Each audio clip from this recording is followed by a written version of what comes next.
Hi, my name is Christiane and I'm a biochemistry major from the class of 2016. Today I'll be demonstrating how to operate a Meltemp. Meltemps are a tool that allows us to measure the melting temperature of a substance, usually organic compounds.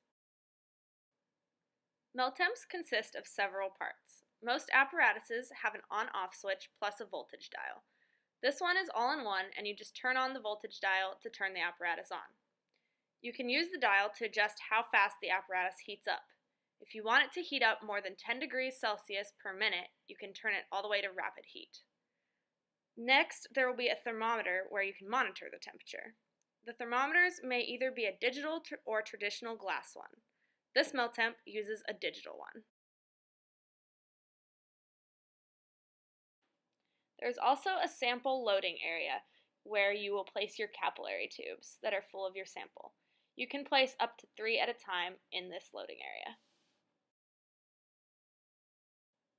As usual when in lab, all the normal safety gear is required.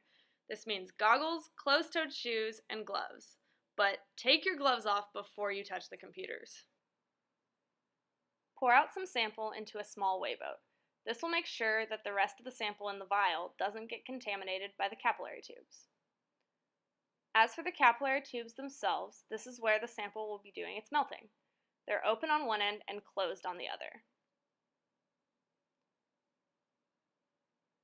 To get sample, gently press the open end into the sample pile.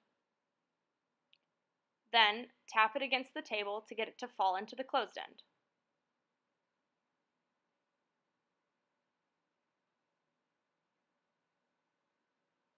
When loading your sample, make sure the closed end goes in first so all your sample doesn't melt out into the Meltemp. Adjust the dial so that it raises the temperature 7 to 10 degrees Celsius per minute. If you know the approximate melting temperature of your substance, you should decrease the rate of the increasing temperature to 1 to 2 degrees per minute once you reach a threshold area. If you don't know the expected temperature range, take a crude melting point and then repeat the experiment. Turn off the Meltemp between trials so that it can cool down. Watch until you see the sample start to melt. Record the range from when it begins to melt till it's completely liquid. Dispose of the used capillary tube in the proper container. Careful, the Meltemp might still be hot.